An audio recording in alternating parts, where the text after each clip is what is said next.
Hey guys, welcome back to my channel and I'm back again with another really interesting coding interview question video.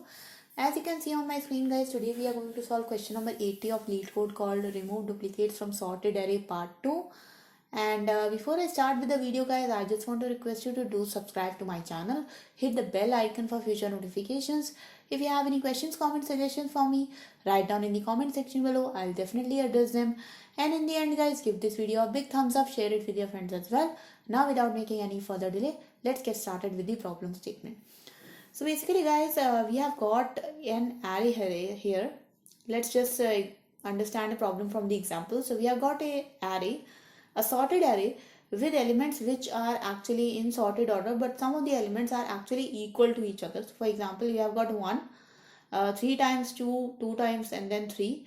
So we have to return a number here which is a number that with the first 5 elements. For example, in this case the output is 5.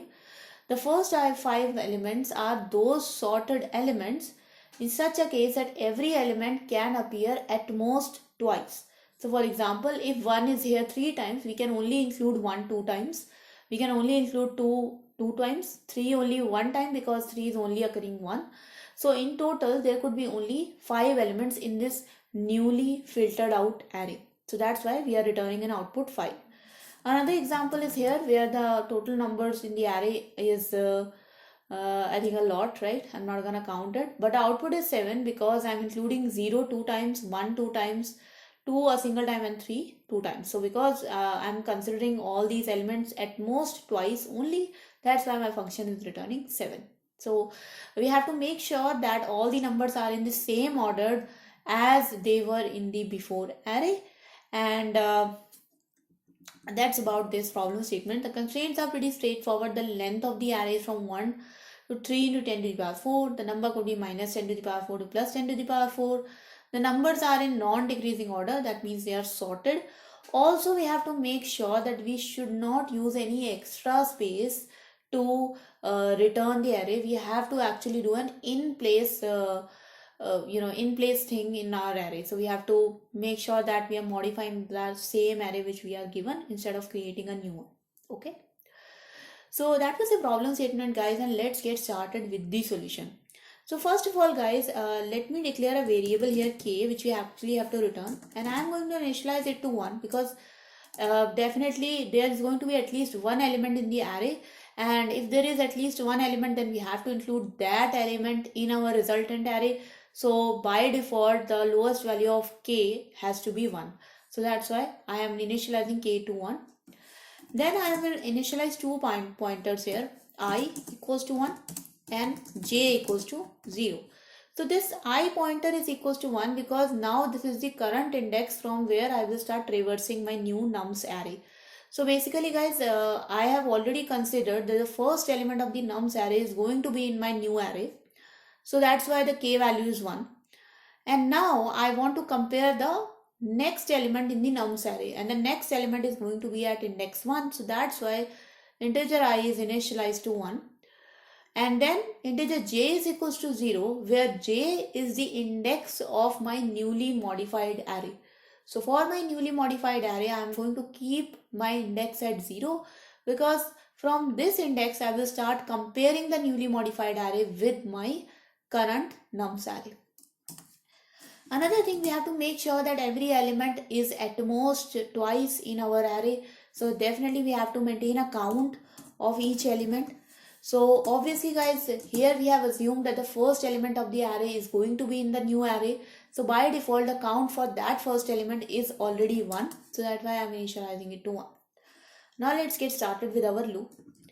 So while I is definitely going to be less than nums.length because we are going to traverse the entire nums array, first thing I am going to check if my jth element, that means the current element in my modified array, if it is not equals to the current element in my original nums array. If both the elements are not equal, then it means that it's not a duplicate element. So you can simply consider the new ith element in your new modified array. So just do j plus plus and nums j becomes equals to nums I, and And for this new ith element which we have included in our new array, modified array, we have to make or reset the count again to 1, because if it is a new element, it's not a duplicate element, it's a new element which we have encountered in our case, then we have to reset the count for that element to 1.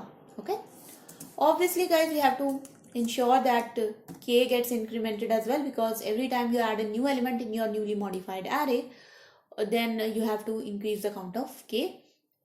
We are increasing the count of k just to make sure that we know how many elements are there in the new array. As you know that I am modifying the nums array in place and I'm not creating a new one. So obviously now comes the else part. So if the number, the jth element is not equals to the ith element, then I am including the ith element. But in the else condition, if both of them are equal, in that case we have to actually compare the count of the ith element. So if nums j is equals to nums I, and we have to check count. If count is still equals to 1, that means the ith element which we have considered has only been considered once.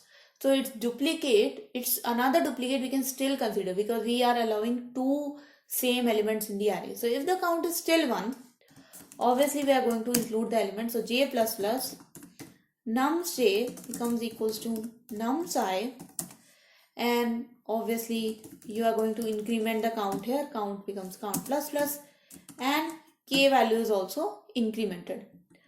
If the count is not equals to 1, if the count is greater than 1, then obviously we are going to jump out of this else condition. We are clearly gonna come in the end of the loop, and I'm just going to increment the ith element, ith counter.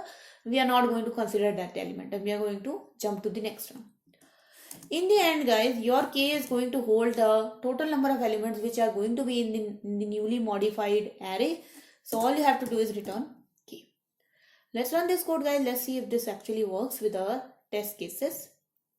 And you can see guys that the first test case is passed. I'm going to submit this code also just to make sure that it passes all the test cases. And there you go guys, you can see that this solution is accepted. Let's talk about the time complexity of this solution and the space complexity, which is also really important. So as you can see guys, I have not used any extra array in this case. So definitely the space complexity is going to be order of 1. So order of 1 is the space complexity. And if I talk about the time complexity, because we are traversing the entire nums array once only, that's why the time complexity is order of n. So that becomes your time complexity. So that was the video guys. I hope you guys enjoyed this video. You learned something from it, and hopefully your coding practice became a little bit better. If you still have any questions about it, write down in the comment section below. I'm definitely gonna address them. Do subscribe to my channel for more such programming related content guys. Hit the bell icon for future notifications of my new videos. And in the end guys, give this video a big thumbs up. Thank you so much for watching. I'll see you guys next time. Until then, bye bye.